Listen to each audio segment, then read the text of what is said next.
Polres Muaro Jambi akhirnya menghentikan penyidikan kasus terhadap Triwulan Sari, guru honorer SDN 21 Pematang Raman yang jadi tersangka seusai dilaporkan oleh orang tua murid. Penghentian penyidikan dilakukan setelah tercapainya kesepakatan damai melalui restoratif justice pada Rabu 21 Januari 2026. Triwulan Sari dilaporkan seusai menampar muridnya yang berontak saat razia rambut di sekolah. Adapun sehari sebelumnya, pada Selasa 20 Januari, Triwulan Sari sempat mengadukan nasibnya ke Komisi 3 DPR RI. Kasus Triwulan Sari juga langsung mendapat respons dari Jaksa Agung ST Burhanuddin di hari yang sama. Jaksa Agung menyatakan bahwa kasus ini akan dihentikan begitu berkas perkara masuk ke kejaksaan. Assalamualaikum warahmatullahi wabarakatuh. Halo semuanya, perkenalkan nama saya Muhammad Mukarobin dari Fakultas Keguruan dan Ilmu Pendidikan, Program Studi Pendidikan Ekonomi, Universitas Sriwijaya. Pada kesempatan kali ini, saya akan membahas sebuah kasus yang sangat menarik nih, yaitu guru jadi tersangka usai cukur rambut siswanya di Jambi. Tujuan dari pembuatan video ini ialah untuk memenuhi tugas tengah semester pada mata kuliah Etika Pendidikan yang diampu oleh Ibu Dr. Randa Siti Fatima, MSI, dan Ibu Dian Eka Amrina, SPD, MPD.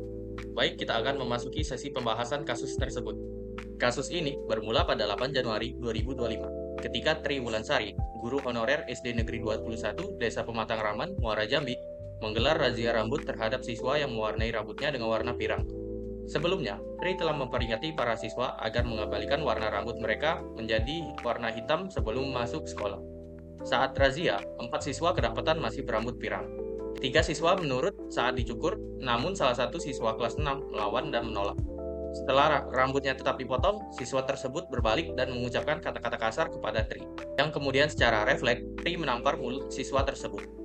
Pada sore harinya, orang tua siswa mendatangi rumah Tri dengan emosi dan mengancam. Keesokan harinya, mediasi di sekolah dilakukan, namun gagal karena orang tua siswa memilih jalur hukum. Pri bahkan sempat mendatangi rumah orang tua siswa tersebut pada 12 Januari 2025 untuk meminta maaf dan menyatakan kesediaan berhenti mengajar, namun ditolak mentah-mentah. Kemudian, laporan resmi ke polisi akhirnya tercatat pada 10 April 2025. Dan pada 26 Mei 2025, Tri ditetapkan sebagai tersangka berdasarkan UU Perlindungan Anak. Sejak Juni 2025, ia pun menjalani wajib lapor di Polres Muaro Jambi setiap minggu.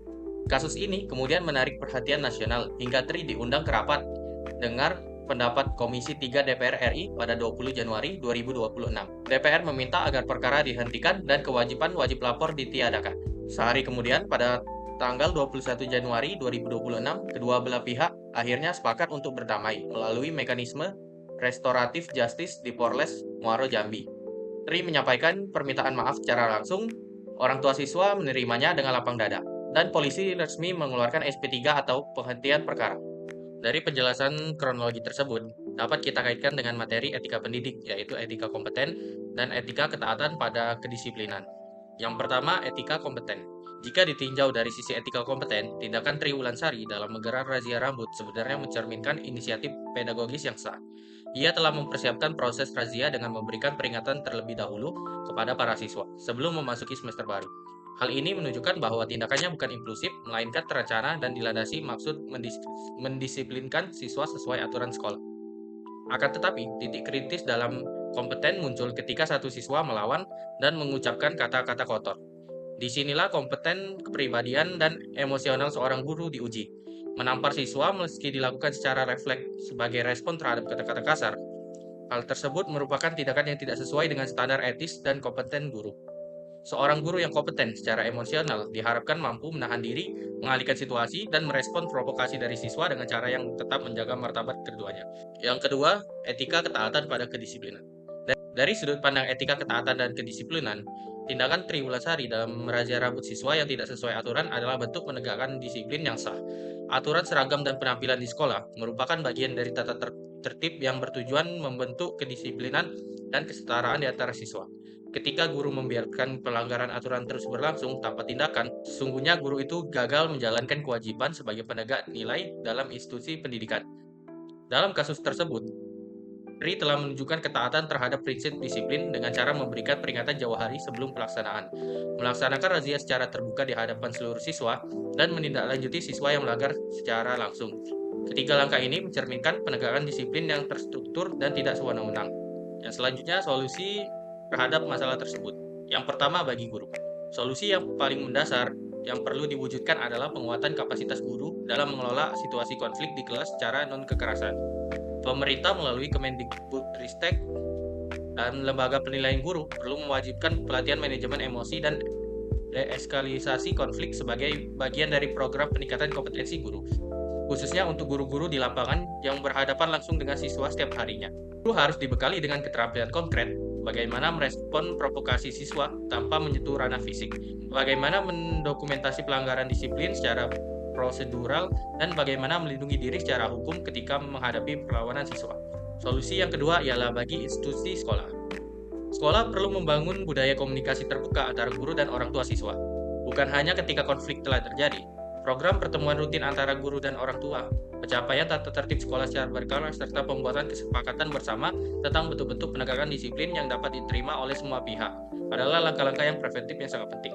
Di samping itu, setiap sekolah idealnya memiliki tim mediasi internal yang terlatih untuk menangani konflik antara guru dan orang tua sebelum konflik tersebut meningkat ke jalur hukum.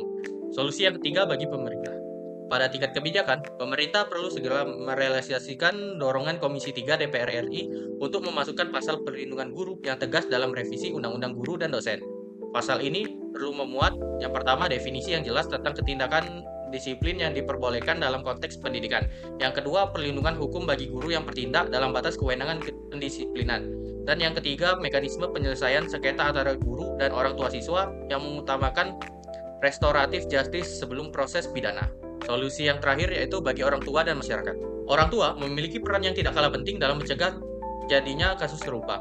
Mendukung penegakan disiplin sekolah, mengajarkan anak untuk menghormati guru, dan memilih jalur dialog sebelum jalur hukum adalah sikap-sikap yang perlu dibangun sebagai norma sosial dan komunitas pendidikan. Dalam kasus Triwulansari, pola respon orang tua yang langsung menolak mediasi dan mengancam secara verbal justru memperdalam luka, bukan menyelesaikan persoalan. Dapat kita simpulkan dari penjelasan yang tadi bahwa kasus Triwulansari adalah kasus yang tidak mudah dilihat di dalam hitam putih. Dari sisi etika kompeten, ia mencerminkan seorang guru yang memiliki inisiatif pedagogis yang kuat, namun di satu momen gagal mengelola respon emosionalnya terhadap provokasi siswa. Dari sisi etika ketaatan pada kedisiplinan, ia menunjukkan komitmen nyata terhadap penegakan aturan sekolah, namun melampaui batas yang diperbolehkan ketika cara yang digunakan menyentuh ranah fisik. Pada akhirnya, ketika etika pendidik bukan sekadar kewajiban yang dibebankan dari luar, melainkan nilai yang harus dihidupi dari dalam. Dalam setiap tindakan, setiap keputusan, dan setiap interaksi di dalam maupun di luar kelas, dan ekosistem pendidikan yang sehat hanya dapat tumbuh ketika pihak menghormati peran satu sama lain. Jadi, dapat kita simpulkan bahwa guru yang baik bukan yang tak pernah salah. Sekian penjelasan kasus tersebut dari saya. Apabila terdapat kesalahan kata, saya minta maaf. Kepada Allah saya mohon ampun. Saya akhiri. Wassalamualaikum warahmatullahi wabarakatuh. Dadah.